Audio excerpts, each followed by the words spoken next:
They have not been asked to give like a 10-minute PowerPoint. This is all Q&A to get all your questions answered. And what we're starting with is the questions that many of you have emailed me. So we put out and we asked you to fill out a survey online. I read every single one of those questions. Then I also kind of stalked on Facebook. There's several Facebook groups around self-determination, and I looked at some of the themes of some of the questions on Facebook. And then I get people randomly asking me questions like virtually every day.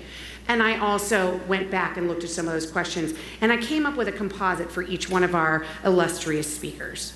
So we're going to start with Rick Wood.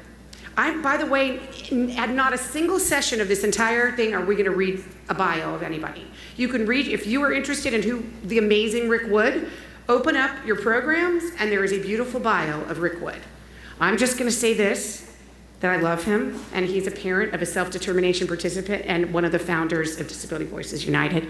So the question that I posed, or that actually a parent posed, that I'm asked Rick to respond to is, my child turned 22 in July, and we are doing the traditional IPP for now, so that my son can receive some regional center services while waiting for the PCP completion. So as you remember, at 22, you move from the school district providing most of the services to the regional center taking over. So far, I cannot locate the knowledgeable resources who can help me with budget and spending plan and know the available resources in the local community or have suggestions. Please help. It's like, where do I begin? What do I do?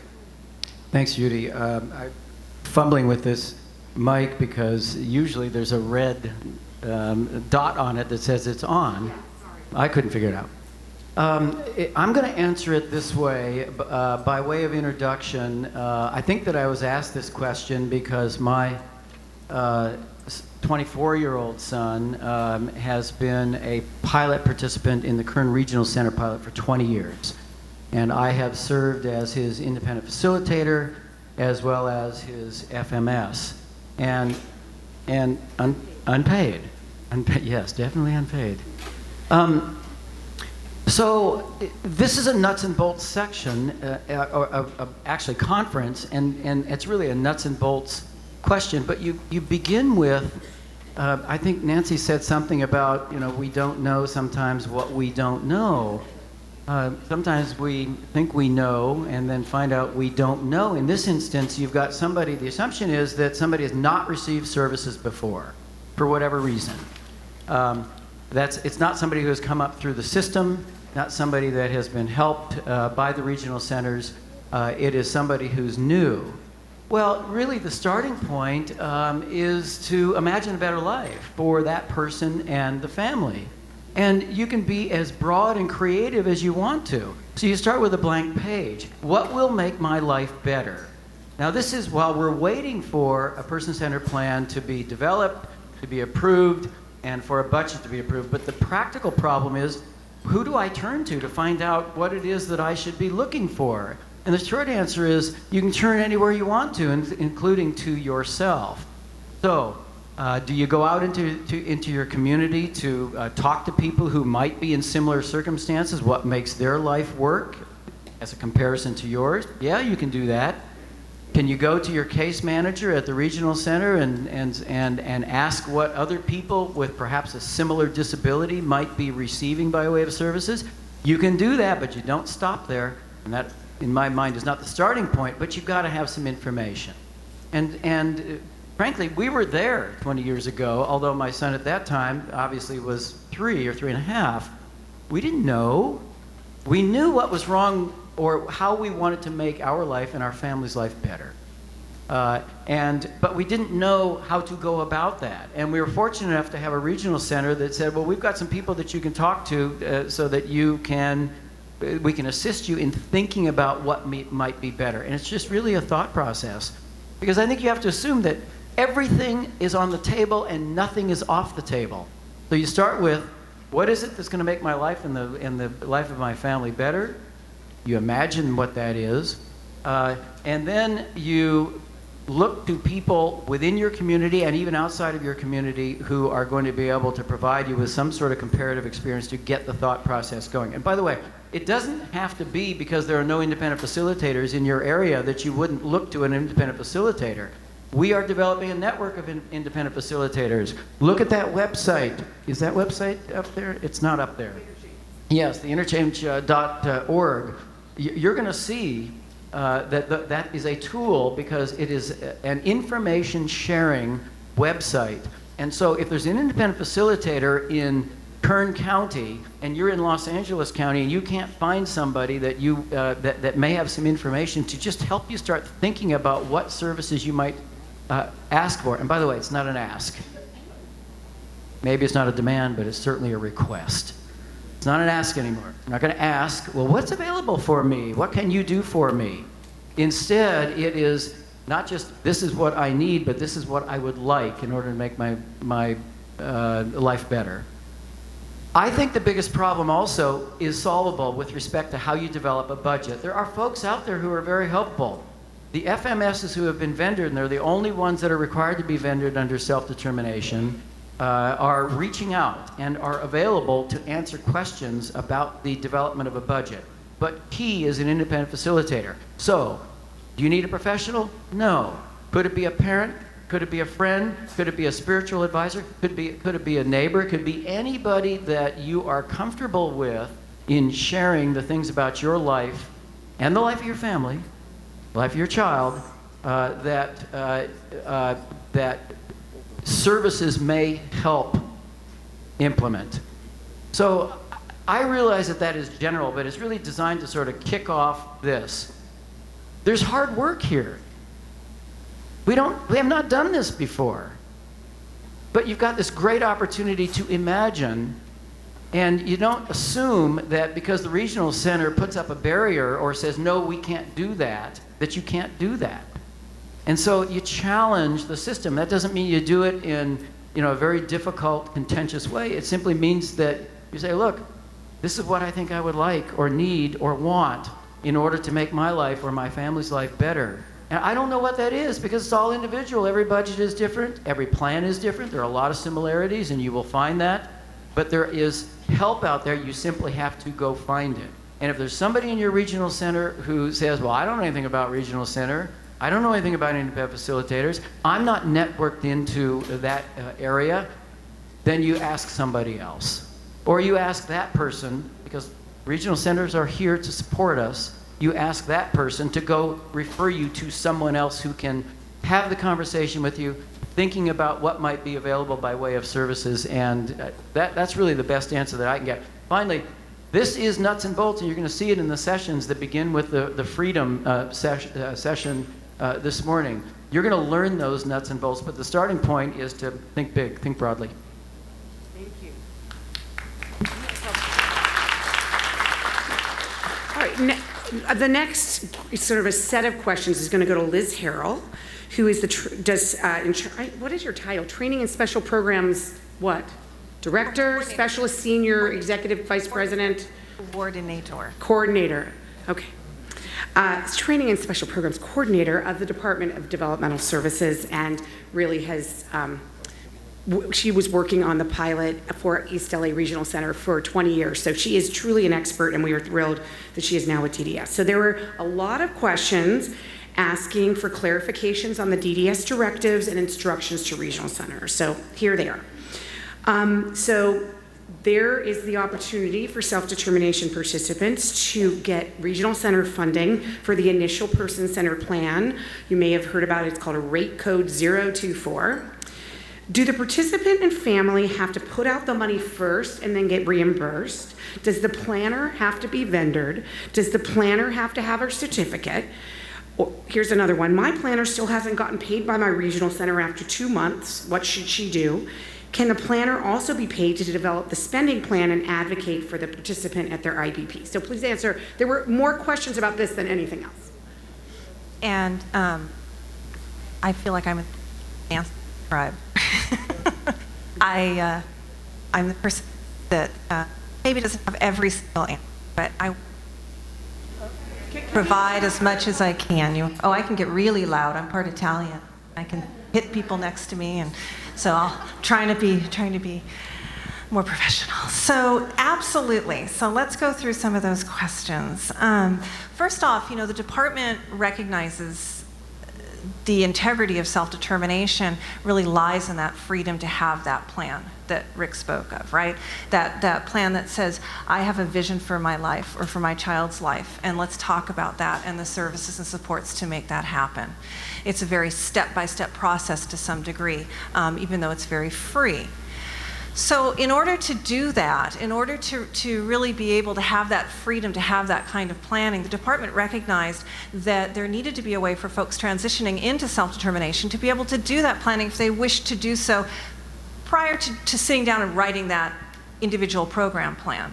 And that's why the directives were given out. As you know, they're posted on the DDS website to really clarify sort of a different way, frankly, of doing things. So let's get very specific here. Does the family or participant have to put money out first and then get reimbursed? Well, there's two ways. There's two ways for person-centered planning to be funded by the regional center for folks that are going into self-determination. The first way is that there might be someone, an organization. I keep catching myself on this. Oh, little Velcro. So it's probably good because I won't hit you. So the first way is that there are folks or agencies that have been vendored to do person-centered planning services. They do exist. And so there may be an organization or an individual vendor to do that. Pretty simple, like any other regional center service. Again, because you're not in self-determination yet, you're going through that traditional process of having it paid for by the regional center, funded by the regional center. So that's one way.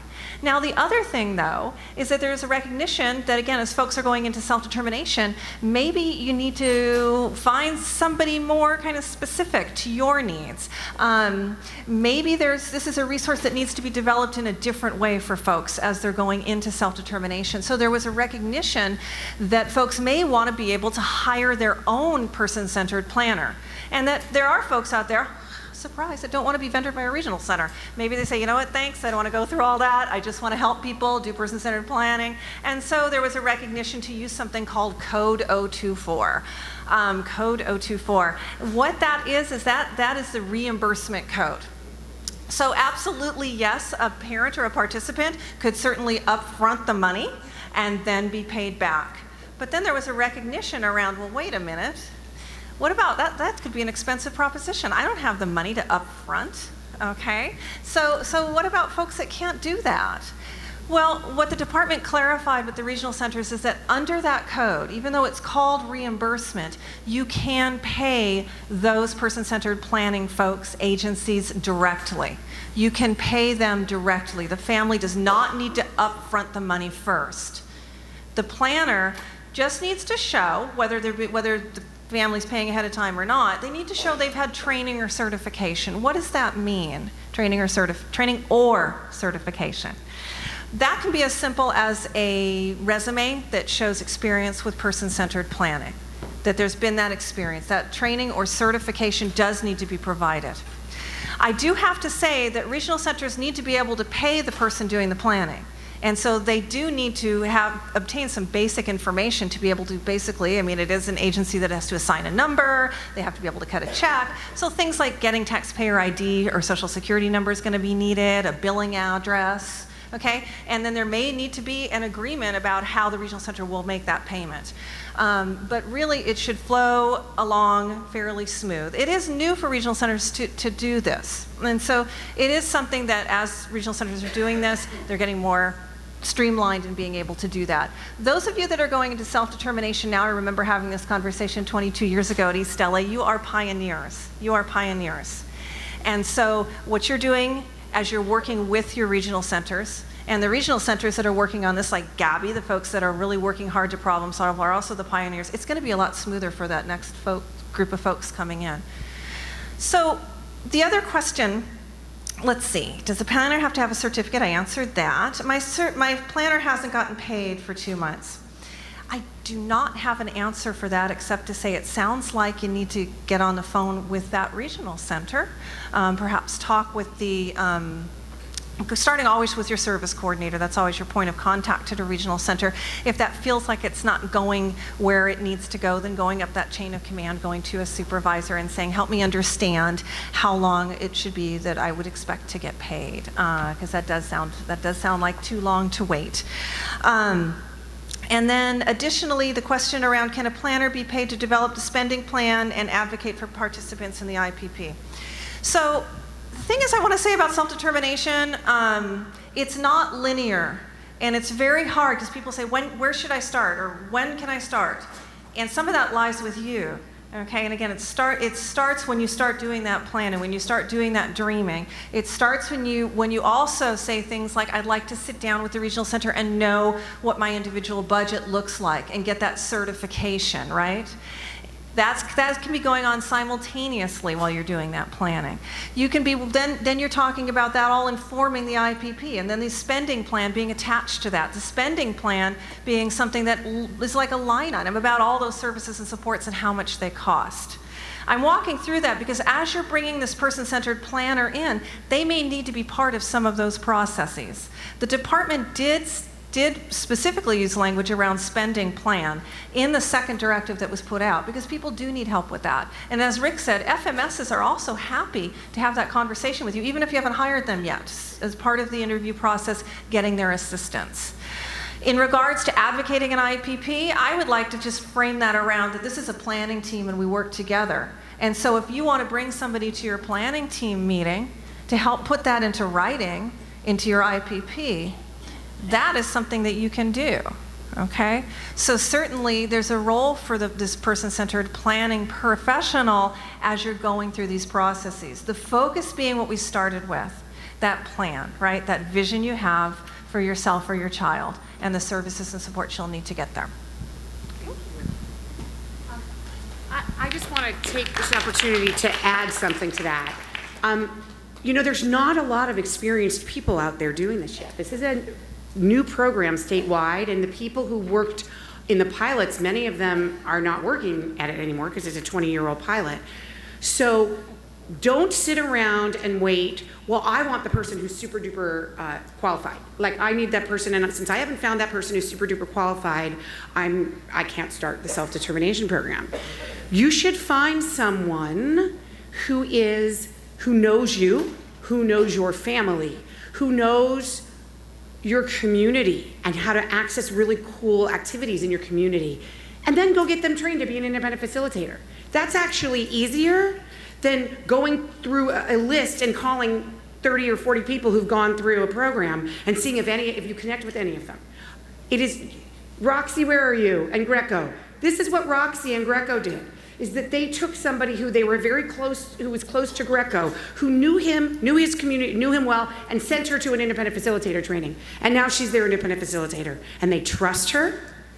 They know that she has Greco's best interest. She's not there, you know, it's not like she's putting up a shingle, I'm an independent facilitator. If you can't find someone you connect with who's already gone through the training, find someone you connect with and give them the training. The training exists all over the place. State councils are doing it. Autism Society of LA is doing it. My organization's doing it. Okay? It's just an idea. Moving on. Amy Westling. Can I interrupt? Oh, yeah. Because I think you skipped someone. Did you want to do Tim? No, Tim's where's, oh my God, you know what? I should just Judy. go back and go to sleep. Because I'm just missing people. I'm literally, because I'm so sleep deprived this week. Tim, you and Nancy are in the same boat at least. Good company, right? Tim Jin, I love you too. Tim is a self-advocate. He serves on the Orange County Regional Center Board of Self-Determination Advisory Committee. And he's one of the founders of my organization. Oops. I love you, Tim. Okay, so here's your questions. A self-advocate asked, I don't even know how to get started with my PCP. Who do I invite? What do I think about? My parents have passed away, and I'm on my own in self-determination. And then I also wanted to give you this question. A parent asked, I'm the parent of an adult who can't express his wishes. I've been making decisions for him his whole life. Isn't that okay with self-determination? Go for it. For all of us that are attending this awesome conference, we are all here to be more involved with self-determination. Either you are an individual that is starting self-determination, or you are a parent or a guardian that is supporting self-determination for your loved ones. When I had my PCP done at my house, I did not want my family involved. Not because they don't love me or support me, but we each have our own lives going on, and my parents and my brothers may think that they have the best interest for me, but my goals in my plan might be different than theirs.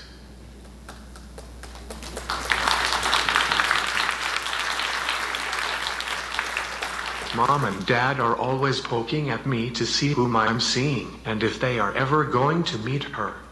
How?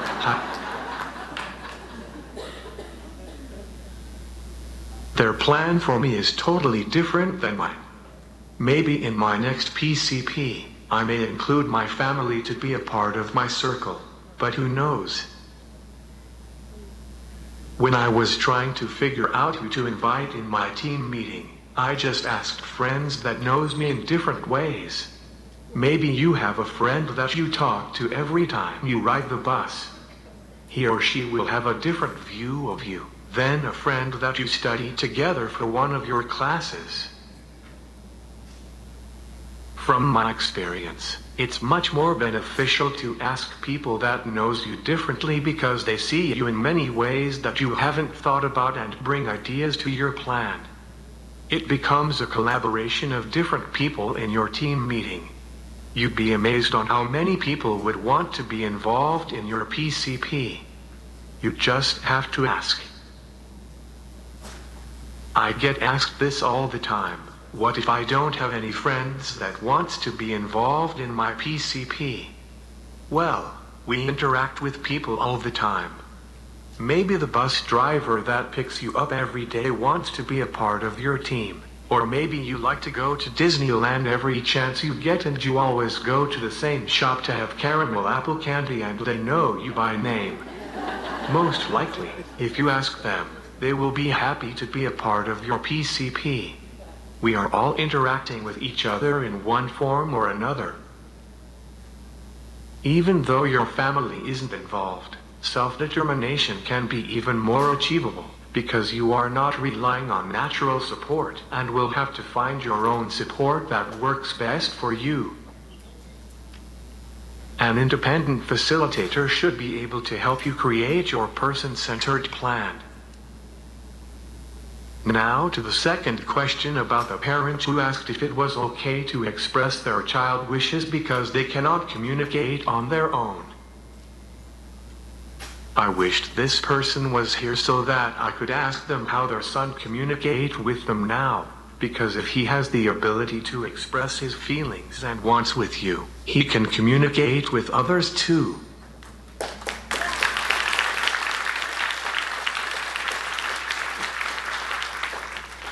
If this was my son or daughter and I was helping them to make their decision, I would want them to decide on their own and learn as they go along. You can have caution signs all around you. For example, when you are driving in your car, and when the lights turn red, it means you should stop. But there are a few of us that keeps going. Really bad idea to keep on going, but at some point, we eventually learn to stop. Teach others how to communicate with your son and let him decide what choices he wants to do. At some point, you need to stop hand-holding because more than likely, he will outlive you and then what? You should be proactive in self-determination, then limit yourself because you never know what will happen to you tomorrow. In your son's plan, make sure his team members can understand his wants first and then start his plan. Thank you.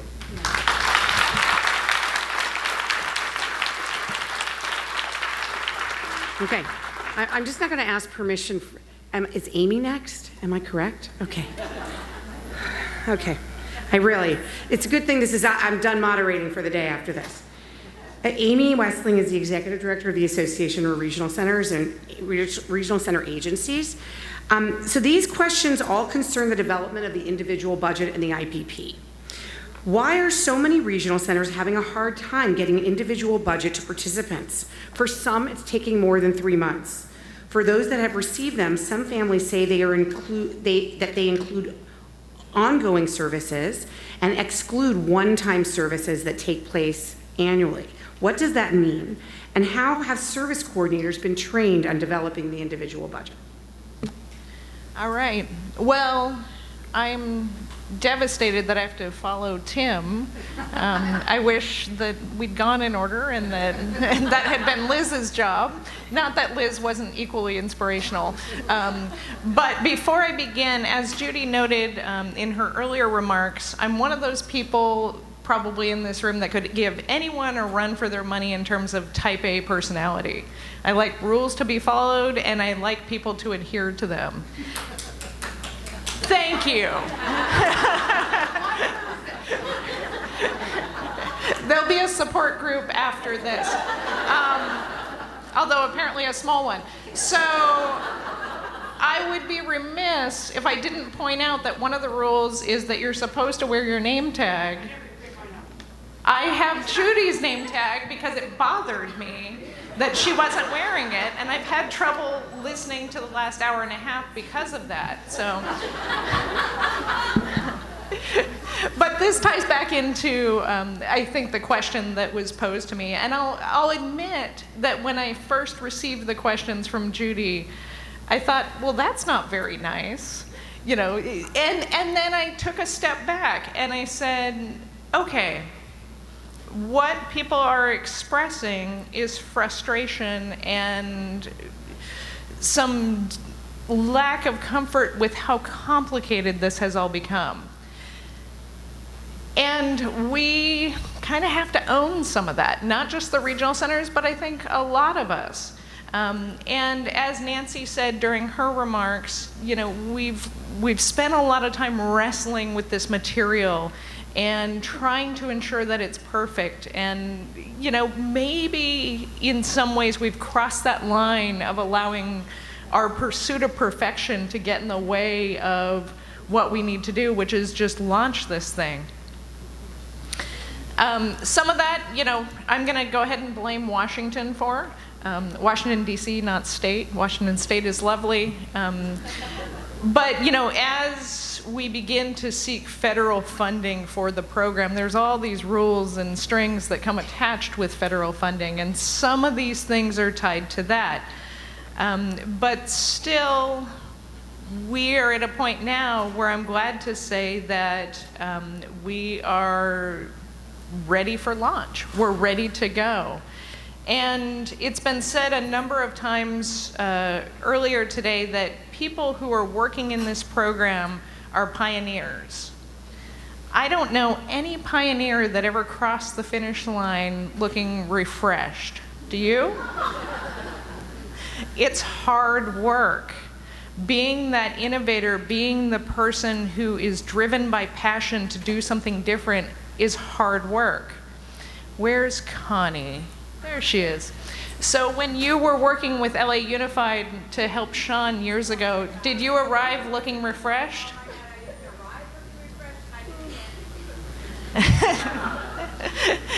And at the end of that journey, was it worth it?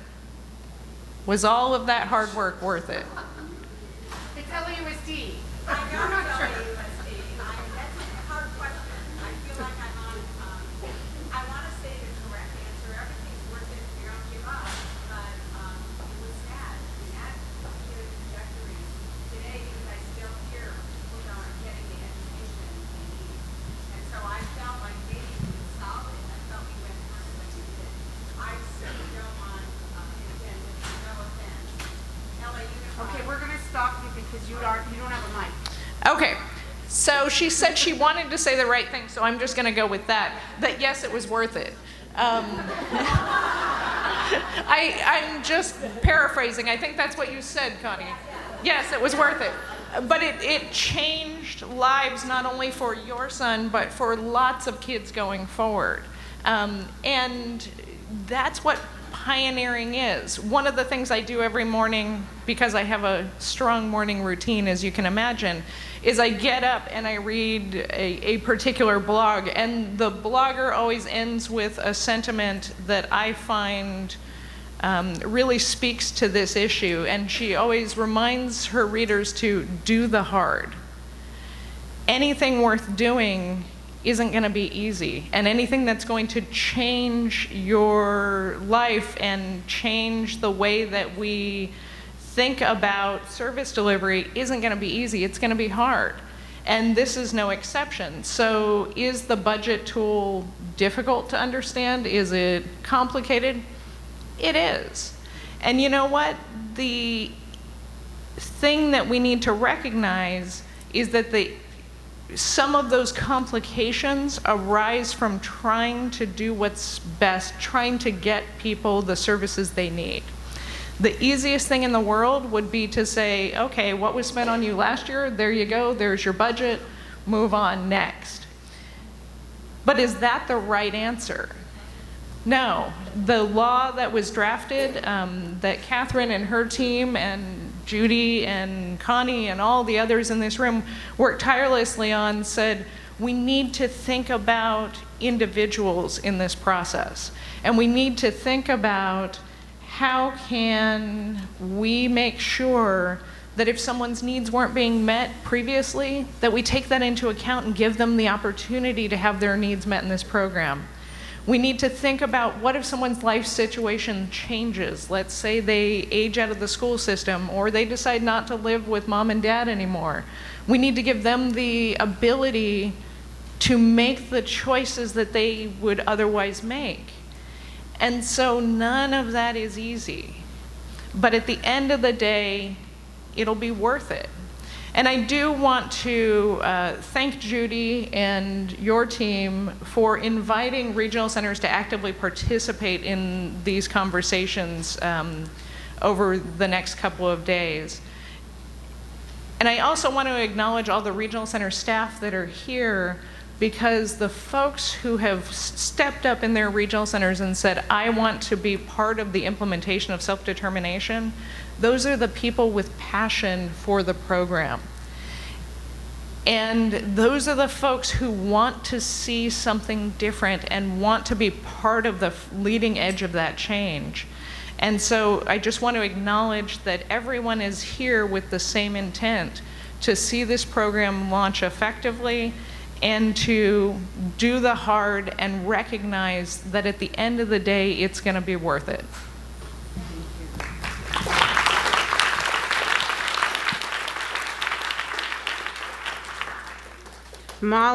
Catherine is next. Okay, I'm actually reading in the order of the paper. Catherine Blakemore, well, you already heard all about her. She got a surprise award. So we received actually even more questions about this, and that is about determining unmet need. How many of you want to hear about unmet need? Yeah, there you go. Okay, so a parent asked, I have an adult son with Down syndrome who receives no services right now. His budget is $0. How do we even get started with changing his budget? A person-centered planner asked, I understand that a person's individual budget can only be increased to include needed services that would have been provided if the person was staying in the traditional system. I'm finding it difficult to determine which services are available at each regional center, even though the information is supposed to be available online, which I believe is a law that DRC got passed at one point. The last question is, can a participant make a case that they have unmet need because their regional center doesn't fund as many services in the traditional system as a neighboring regional center? Okay, great questions. I am not a rule follower, I'm a rule bender. And that's what I want to encourage all of you to be. So there's a framework, but the fundamental of this program is about flexibility in how we provide services. And kind of rigid rules don't always get us to the other really important element of being flexible. So to the person that asked, I currently get $0, I'm really sorry. That sounds like a system failure from long ago, because getting $0 and you have Down syndrome doesn't quite make sense to me. But that said, and I'm going to say the same thing really for all of these, you start with the innovation and imagining what it is you need. So that's the hard work. I think particularly if you haven't gotten any services, it's pretty hard to imagine what you might be able to get. But go way back to the beginning. I think it was Rick Woods who said, you begin that journey by talking to lots of people. I loved what Tim said, which is ask everybody you encounter in your life about how they see you, what you might need. So you have to start from what is it I need in some specificity of this is what I want to have in my plan. This is how I want to make my life better. This is what would help my family if I'm living at home with my family. And then once you know what those needs are, the law, I promise you, is sufficiently flexible to say, go to the regional center and say, I haven't received anything. My needs are, this is what I want to have funded, and go through the process of identifying how that's going to be there. And they may not exist at that regional center and at this moment. It doesn't actually matter because you don't have to use a vendored service. You can create your own opportunities and your own service models and pay for them out of your budget. So if you're getting nothing, then identify what your needs are, have the regional center through the IPP process identify what those needs are. They then get costed out, and that becomes your budget, and then you have the flexibility about how you're going to spend that money. So that's sort of the same thing for the other parts of the question. So an independent facilitator asked, well, what do I do if that service isn't vendored at that regional center? Well, it doesn't have to be. You got to bend the rules. So what matters is you have a need for something. You're able to articulate what that need is. You can tell people, I want this. We then find a way to attach a cost to it. What is that going to cost? And it doesn't matter if that service is vendored. What you're creating is the budget, not figuring out necessarily how you're going to spend that budget. You might in the end find someone in a different regional center. You can use the vendor from a different regional center and provide the service. Or you may say, I need, as Nancy Bargman said, be really innovative about how that service is going to be delivered. So start with need and then have that costed out to say, what would it cost to meet that need? What are the services that might meet that need? And then the budget's developed, and then you have the flexibility to implement the budget.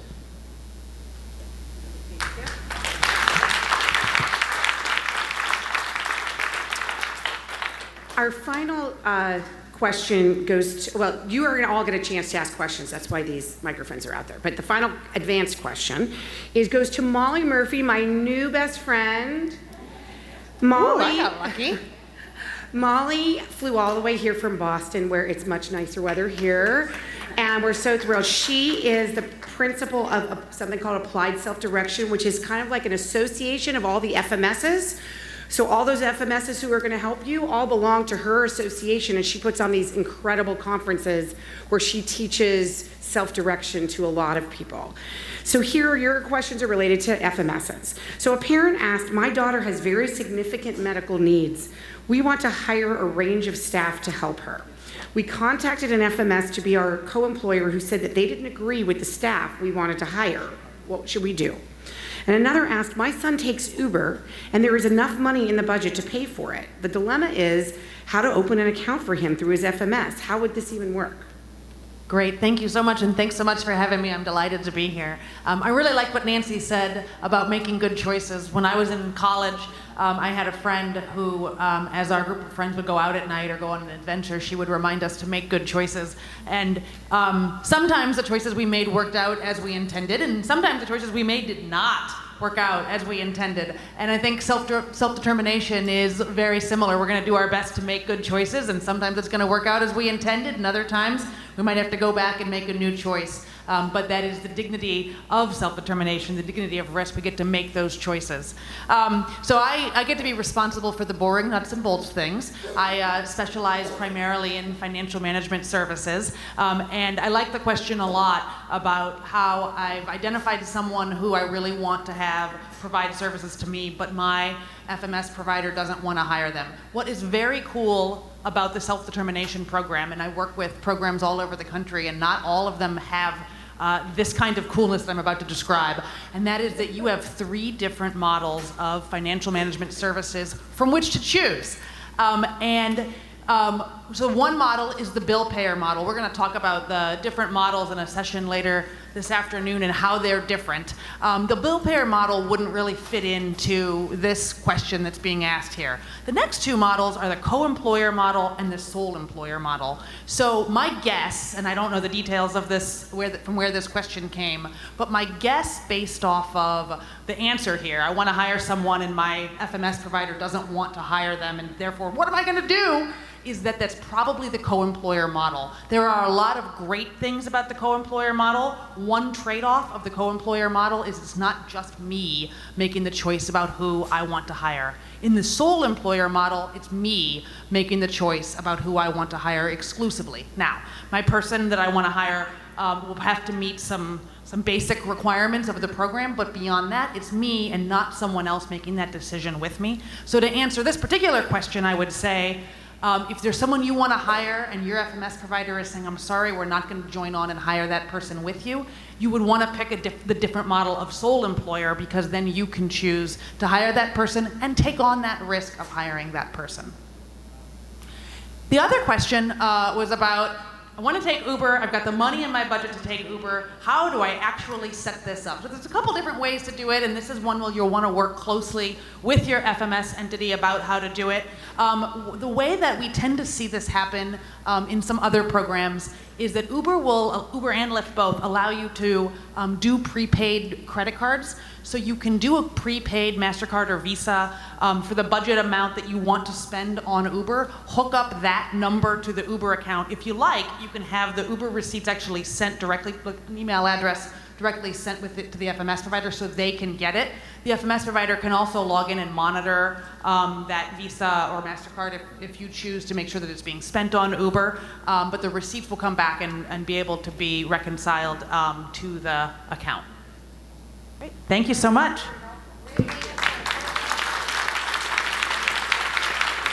Okay, so now we're going to give an opportunity for you to ask questions. So there are 2 microphones here that are really, really inaccessible for people in wheelchairs, so that makes me concerned. So I'm going to ask Richard Deere. Richard, would you mind taking your microphone? Are they taped to the ground, the mics? Can they be moved? They can be moved. They can be moved. Can you move them to this emptier space over here, so in case people in wheelchairs want to ask that question? This one will be the truly inaccessible one. Oh yeah, we also have a cordless mic. Rhonda, would you mind being the person? Thank you. Okay, so we also have a cordless mic for someone who is unable. I prefer you to stand up at the microphone so that you're in an order. But if you are unable to stand, Rhonda will come to you. Judy, Yeah. is this a good spot, or do you want us not to be blocking the screen? That's fine. It's okay. Okay, so we're going to get started over here since you guys are helping me move the microphone. Go ahead, introduce yourself first, please. Okay, hi, my name is Inez Chagrai, and my daughter is here. And I have 2 questions, because my daughter's in transition, and this entire year she has been homeless because her services have not been adequate. She transitioned from, and she's one of those self-advocates that are amazing. I wanted her to stay and go to school at USC. She didn't want that.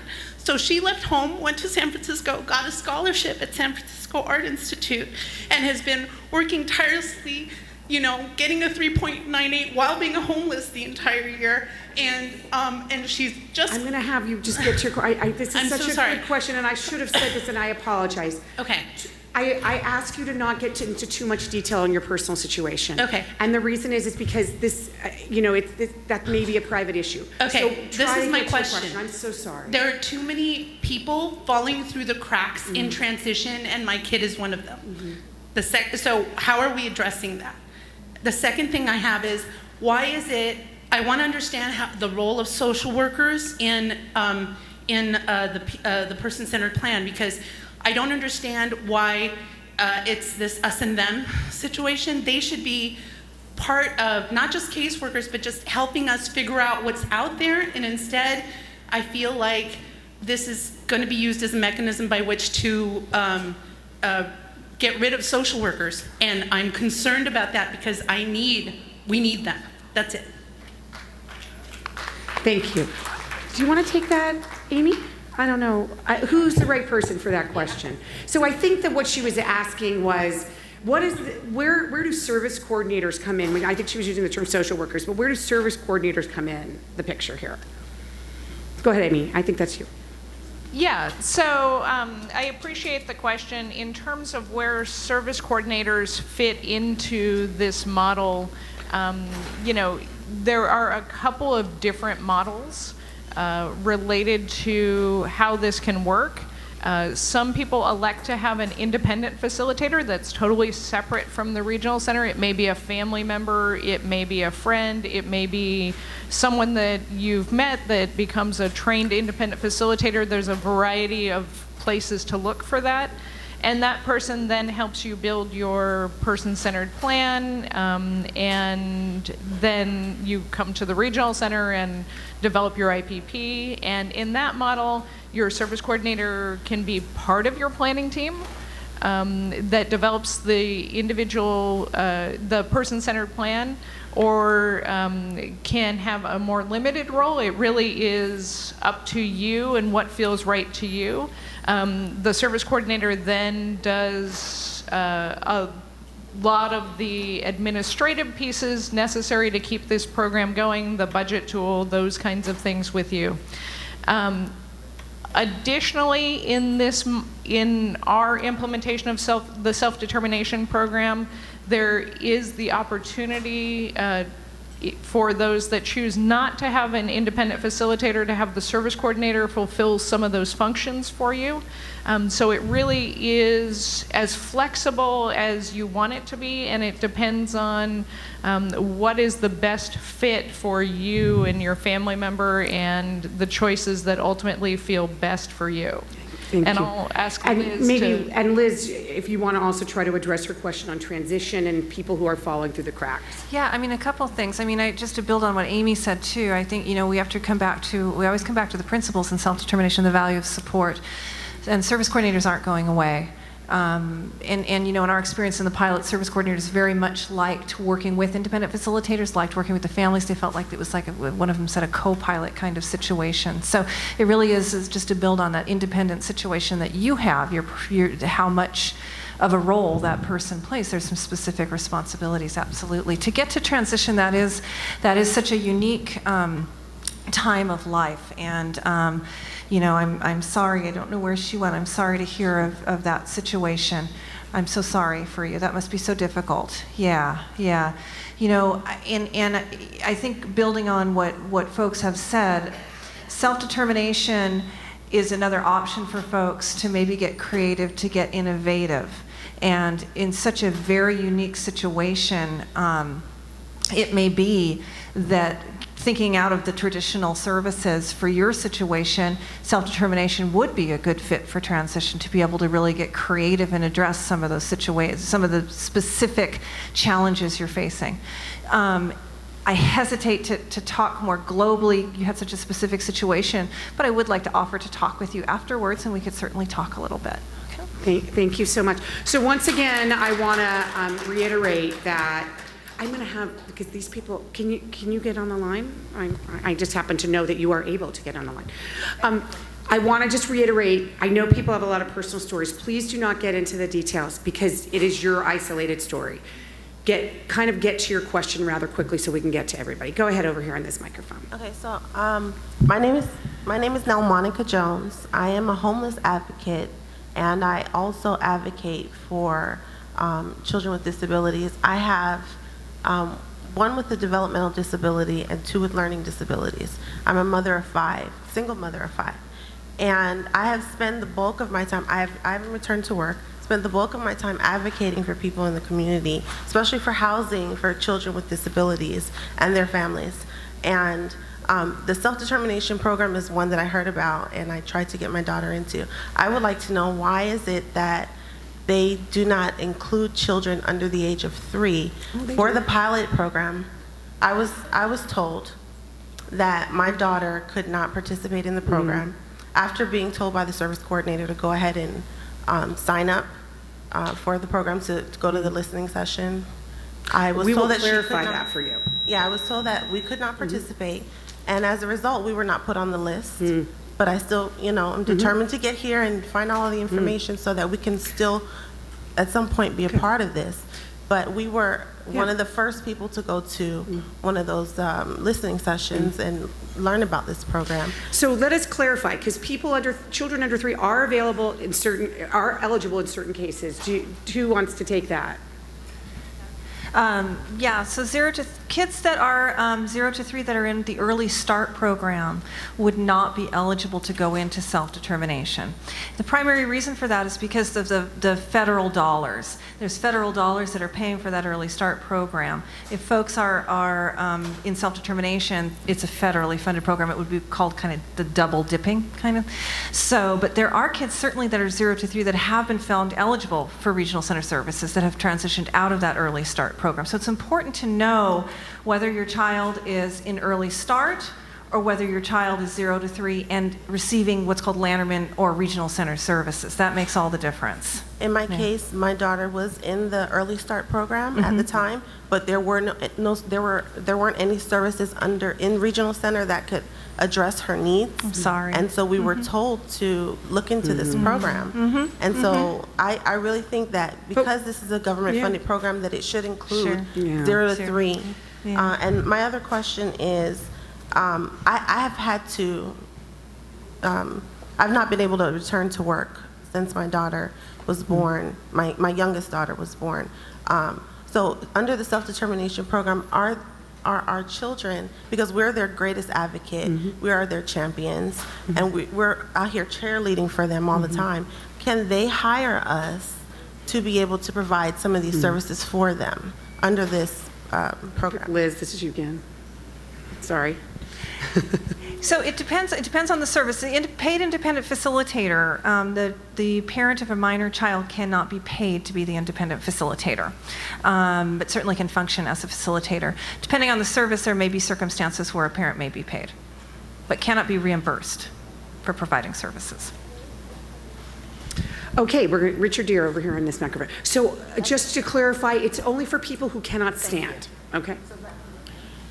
Hi, my name is Richard Deere, and one of the things that I wanted to do when I first signed in this morning is figure out who is Izzy Deere. It's the first time I've ever seen my same spelled last name, and that's the person we just heard this remarkable question about. So thank you for that, whoever answered my prayer. I want to just say one thing before I get to my question, and that is I want to thank this movement for giving us a new vocabulary.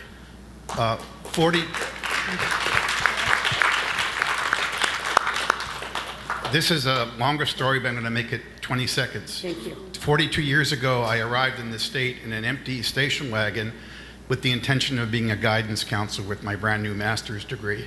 But I picked up a person hitchhiking who changed my life. Her name was Jenny Retzinger. Some of you know that name, many of you don't. But she told me, go work for the Goodwill. And she convinced me in about a 10-minute ride to do that. So I went and got a job at Goodwill, and a month later I was on the vendor advisory board for the regional center in which I live, North Los Angeles. And I didn't like that word. I didn't want to be a vendor. It reminded me of going to a machine and picking out which candy bar do I want, and if what they wanted wasn't there, I couldn't get it. And then later I adopted my son, Paul, and he became a consumer. So I've been introducing myself as the parent of a person who lives at an address that requires by catchment rules to be served by this facility, rather than saying consumer. Now I can say participant and provider, and thank you for that. That's a much more interactive, open relationship than a vending machine and the person with a quarter. Although he loves vending machines. Now, here's my question. I've had the experience in September of this year of going to mediation on a dispute with my regional center about my son that is based in the traditional system. I, of course, believe it should easily be resolved, but I could see the opportunity to do even a better job of, not victory, but of being allowed to do what I think should be done in self-determination.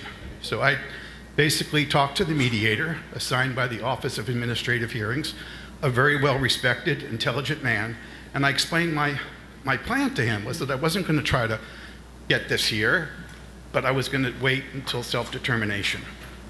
And he said, what is self-determination? This is the judge in September of this year asking me, what is it?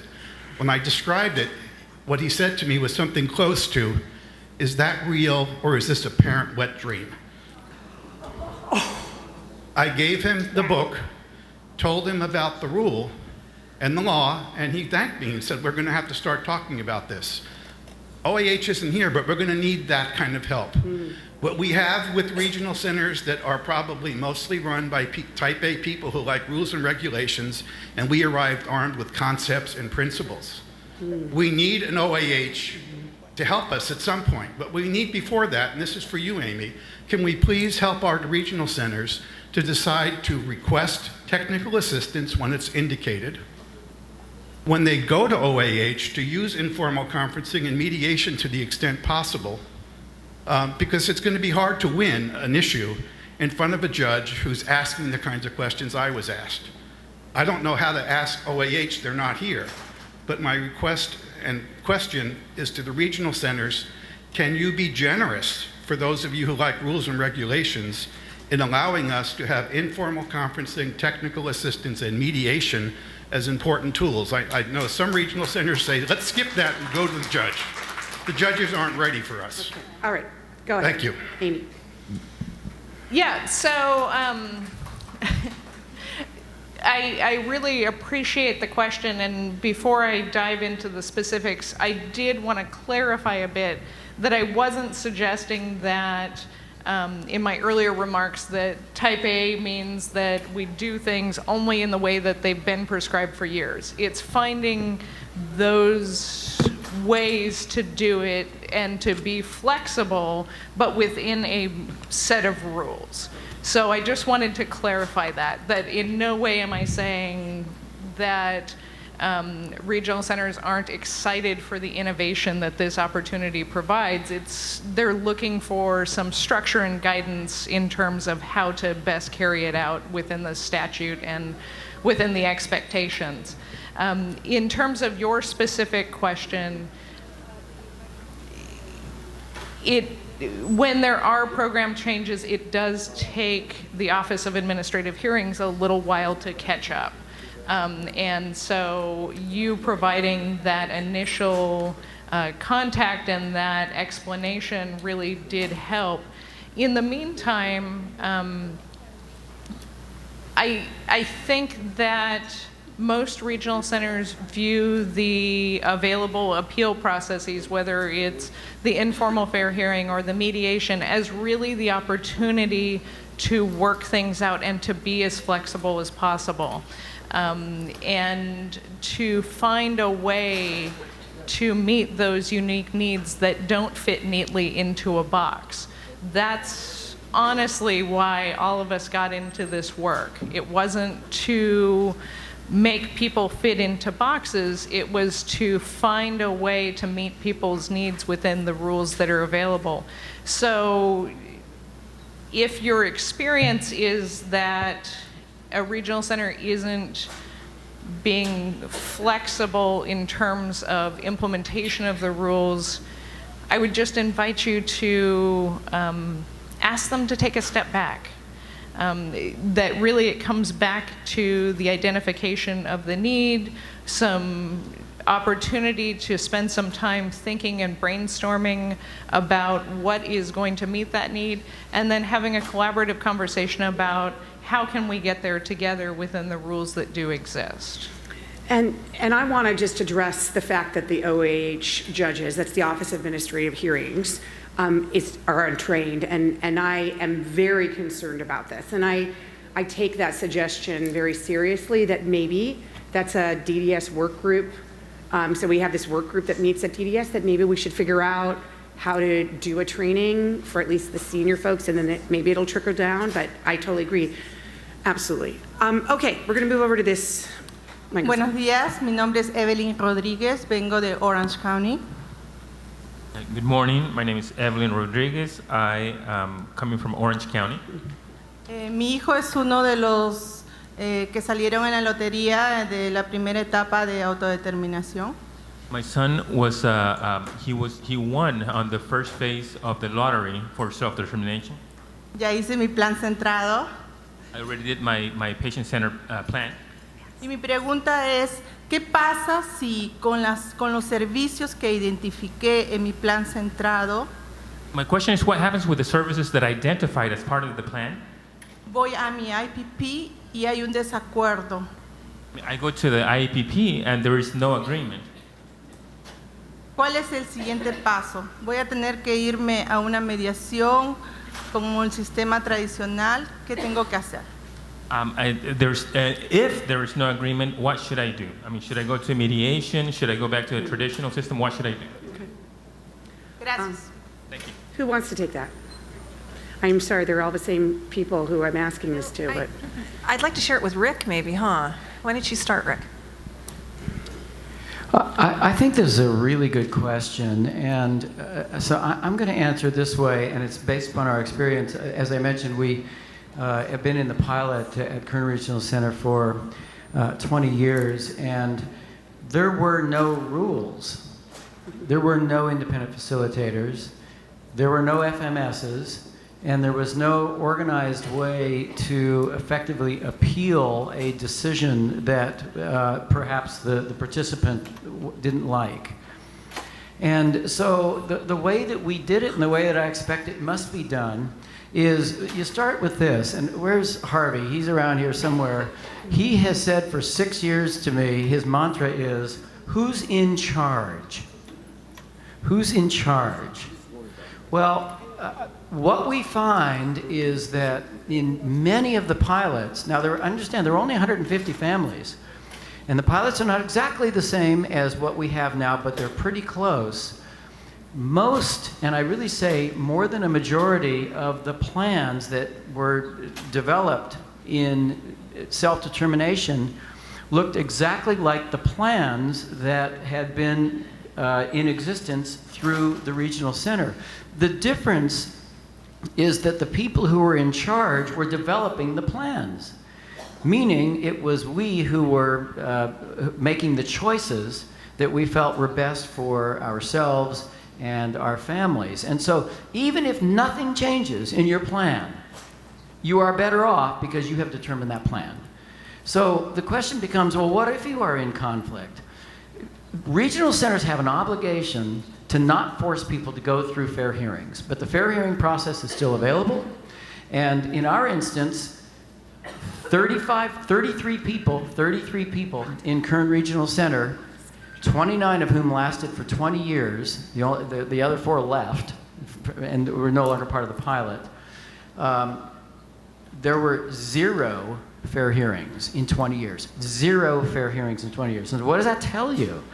If you're in charge, you go and you consider yourself, you deem yourself to be an equal with the people who are, quote, approving the plan. I never thought that we would have to get approval for a plan. What we did is we sat down in each instance, not just myself, but all of our participants, and this is what I expect to happen, and with somebody that you trust in Regional Center who's going to sign off and work through whatever the issue is. You're not always going to agree. And by the way, we didn't always agree in our pilot. There were things that we wanted that we didn't get. There were things that we thought we needed that we didn't get for one reason or another. The specifics are not important. The point is that it's a negotiation process, and I would not give up. I would say you're on an equal footing with the person who is approved. Regional centers don't like fair hearings. They lose most of fair hearings. That doesn't help you in the short term, but it is leverage for you to accomplish what you want to get. If I can just jump in quickly, because I know we want to go through the questions. Just in regards to, again, processes and learning together, what happens when you're at the point of the IPP is that's when you're really looking at the spending plan, right? The budget's been certified, et cetera. Now you're looking at the spending plan. You're saying these are the services and supports to achieve these goals. Really what needs to happen is the team needs to agree these services are billable services. So empowering yourself, whether you work at a regional center, because we're all learning together, or whether you're a participant, with understanding what those services are is very important. Don't start there, okay? And Judy will echo this. But it's important to know those things, to really understand those things. If you're talking about something like a guitar lesson, this is on my spending plan, understand by the time you're doing the spending plan, it better be very clear what the outcome was, right? Because if it's guitar lessons for muscle tone versus guitar lessons because I want a job as a professional guitarist, it's going to maybe even be a different type of billable service. But what's important is that everybody comes to the table armed with understanding, here's all the services and supports that I've identified, here's how much they cost to achieve this plan, and here's how they fit in, here's the billable services. There isn't really approval anymore. What there is there's really matching services to how those federal descriptions and whether they do or not. And that may be where there is that point of disagreement that you do work out. But you want to be able to come together armed with that understanding together, and that's on you too. That's the responsibility piece. And that's something everybody, again, at the start here is just learning about. I just wanted to emphasize that as well. So this is for Amy and everyone else who's type A. We are running long. And it's okay, because I padded the time this evening. Yeah. So we are going to get to, we may not get everybody's question, but we'll get to as many questions. And after it's all over, I will tell you the new times and you can mark it on your program. Okay, Amy? Yeah. I had a feeling this was going to happen. Stephen Hinkle. I'd like to say a couple of things.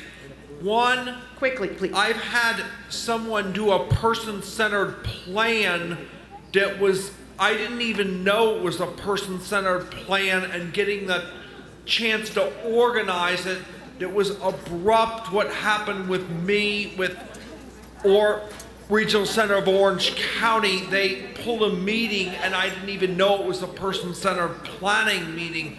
So I have a couple of questions here that all relate to this. The first one is, how could you make sure that, and this is for, I think, for you, Amy, or anybody else who wants to come in, how can regional centers make sure that when something's going to be a person-centered planning meeting to start out initially, that the coordinators communicate that and be able to arrange for the independent facilitator for the person-centered plan, as well as the team that represents them get organized better. And the other thing I was going to say to Amy was, I think self-determination, I would encourage ARCA to embrace this new program. And well, it may create a little bit of resistance, but if we can make the path seamless, and this is, I want you to answer this one, how can we make it more seamless for the clients so that persons with disabilities get their services without going through a lot of hoops, and make sure that the regional centers provide them? As someone mentioned with the hearing and litigation, that costs money. We can save money by giving people a seamless path. Now, how would that be better implemented in our policies?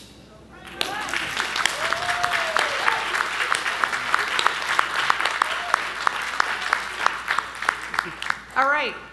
Well, first, appreciate the questions. Wanted to start with your first question about the person-centered plan and how can we make sure that people feel prepared for those meetings. One of the things that I've learned over the last few years, and particularly have heard Connie say over the last few years, is that a person-centered plan isn't just a singular meeting. I only got Connie cheering for that. She was cheering for herself. But it is not a singular event.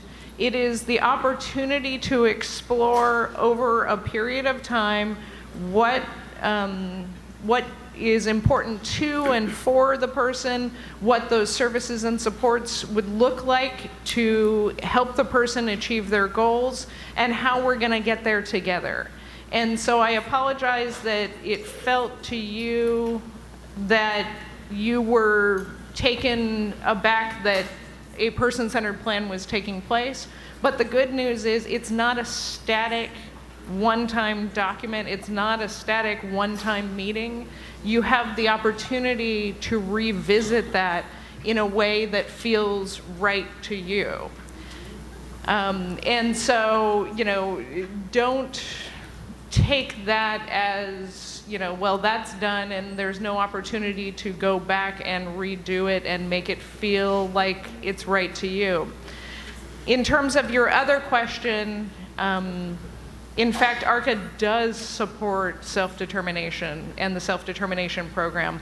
We published a report a few months ago talking about our dreams and our visions and our hopes for this program and what we see as the next critical steps to making it work. This is something that we are all committed to ensuring works well and it works well not only for individuals but for a broader group of people as rollout happens. The intention absolutely is to put people in greater control of their own lives. That's why we're all here, right? And philosophically, that's where we all are. And, Nancy talked earlier today about the excitement around the closure of the developmental centers. This system was founded by the hard work of parents who had a vision for care outside of an institutional setting for their sons or daughters. That's where we came from. And at that time, who would have thought that 50 years later we would be sitting here talking about how to best help people craft individual lives that they value in the community. So I'm going to move on because we're going into the question speed round. All right. See, I told you we'd have fun. So the questioner has no more than 1 minute, and the answerers have no more than 2 to answer them, so we can get through. Perfect. Beth. You're starting with me because I have 2 quick questions that are very specific. One's for Amy, and that is that budget tool transparent? Can we all see the budget tool that they're working with? And secondly, my question is for Liz. What's this service map you're describing where I think I dream for my son, he dreams for himself, but actually there's a list of things that have very specific criteria, and if I can map the one to the other, boom, I get my seamless outcome, and if not, third, happy to train the judges. Happy to do it. You're in. Okay, so yes, the budget tool is transparent. The budget tool is posted on the DDS website. It was also released to all the regional centers. There's a workshop that Gabby and I are doing on the budget tool. I think it's like right after this. So yeah, please. Yeah, and it is a work in progress, absolutely. As people are using it, it's going to go through changes. In regards to what I was speaking of before, when the law was passed, I'm trying to be quick here, Judy. Thank you. Okay, the state had to apply for a waiver from the federal government for this program. That's what took so long to some degree. Okay, that waiver application was approved. That waiver application outlines every billable service Okay, everything that can be purchased with those federal dollars under this self-determination program. That document I actually carried around with me. Okay, it's over there in my bag. It's about 250 pages. It's been distilled into a 27-page description document that's also on the DDS website under training and materials. It was given to, posted there to be transparent, but also could be used in orientations. There's also just a one-pager that lists those. Again, I want to say that's where, when you're at the point when you're looking at your IPP, when you've done your person-centered plan and you're matching services and support, you can say, okay, I see that this matches that federal description. But yeah, don't start with that. Don't start with the list. Don't start with it. Okay, you have 1 minute over there, or less, or 30 seconds. Hi, my name is Lisa, and I have a couple of questions. One is, how often can the PCP or the budget be revised? Is it annually? Is it quarterly? How often can we go back and say, oh, our needs have changed, and let's do one of these things again? Okay. Good. I'm going to take that one too. Yeah, all right. Question one. I have two, but I'd like to give the answer. So your budget is an annual budget, Okay. but life happens. If life happens, you may need to pull your team together and have a new plan, right? Something changed, something good happened, something bad happened. That happened in our pilot as well. But certainly the intention is that it's an annual budget. Person-centered planning, again, life happens. You may have a really extensive plan that's going to kind of speak to, here's where I want to be in 5 years. And you may not, you may want to do a little tuning up on that, pull your team together to look at it once in a while, or you may say, we're not going to do it for a while. You may be the kind of person that needs to do it every year, right? Because you need to get that schedule. Okay. So the second part of my question is, so if a participant has an IPP upcoming, but they haven't done their PCP yet, would it be important to delay the IPP until the PCP and budget is done? Because when the IPP is done, is the budget not already then set for the following year, and it would not take into account the PCP? I mean, here, I'll just answer really quickly. I think it's a good opportunity to have your IPP, to sit and talk about what your budget is going to look like. Ask for any services at that time that you feel are needed because of a change in circumstance or unmet need. You're going to need to have several meetings with your regional center to get started in self-determination. So I would not delay that. I would go in, talk to your regional center, and start to advocate. So one's not dependent upon the other and stuck in place for the following year. And if you buy the thinking outside the box, you'll see a diagram and a chart that we've created and a checklist for you, and you'll see that you can be working on your budget at the same time you're working on your person-centered plan. Thank you very much. So my question is for Molly. It's on the FMS, the sole employer. Could you explain the liability and the additional burden to be a sole employer? And number two, can you just be the sole employer for one service and then have the FMS be the co-employer? Can it be flexible? Oh, that's a good question. Do you want me to hit this now, or do you want me to? We're going to talk all about that liability later. I'm happy to do it now, though. The time lady. Can you do it in 30 All right. seconds? Or I'll do my best. So, with the sole employer, the individual who is the employer will have some liability for the taxes are paid. They would have workers' compensation liability, and so what the program will put in place for that is that with the sole employer, you're going to appoint your FMS provider as your agent, and when they take over as your agent under federal tax rules, they take on liability for the taxes. They are also going to help you get a workers' compensation policy so that you're then covered for workers' compensation purposes. There's no question about it. The sole employer role is more responsibility than the co-employer role. So things that are not exactly legal liability but are important is that now you're responsible for the hiring, the firing, the training, the feedback, the managing with your circle to support you, but not with an FMS entity or some other employer supporting you. Thank you. Okay, I'm going to only take 2 more questions. I apologize. Go ahead. Hi, my question is actually really quick. It piggybacks on top of the SDP services. Currently, I've been working with multiple regional centers and different service coordinators, and they're all doing awesome jobs, but they all have very different information.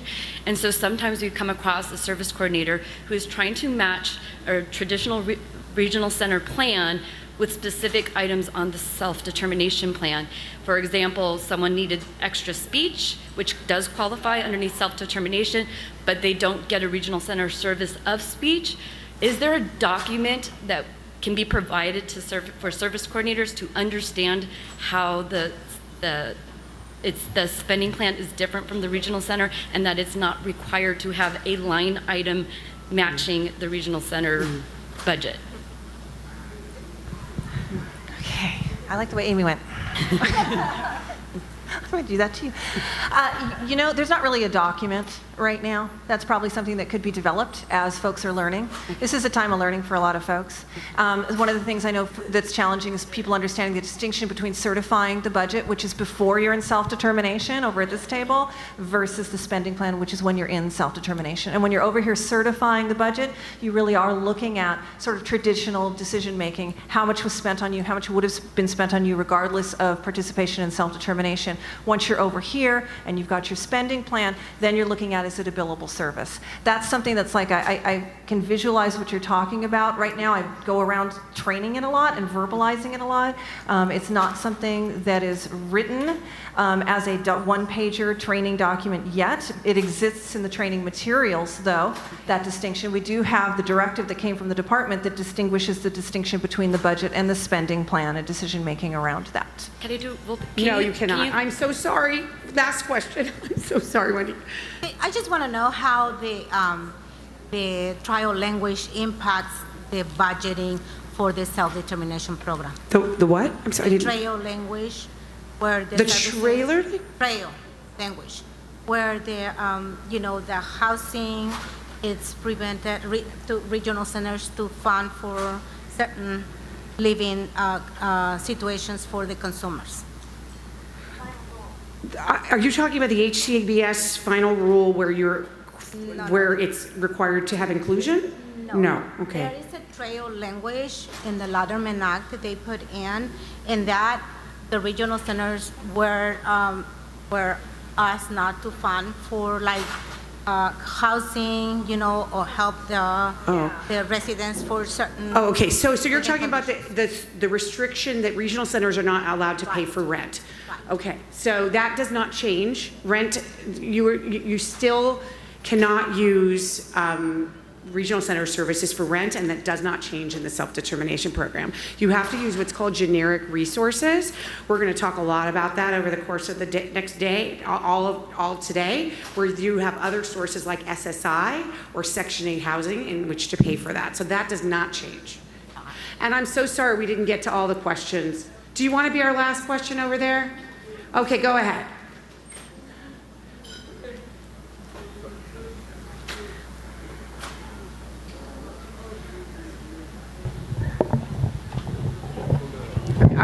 Are you going to help? Maria, let him help. He's her staff. Okay. So when will the regional centers be? When will DDS fully fund? For all the regional centers. Self-determination for all the regional centers. Fully funded? Is that what she asked? When is it going to go statewide? Is that what you're asking? Oh, it's a great question. It's going to be a great day. It's June 7th, correct?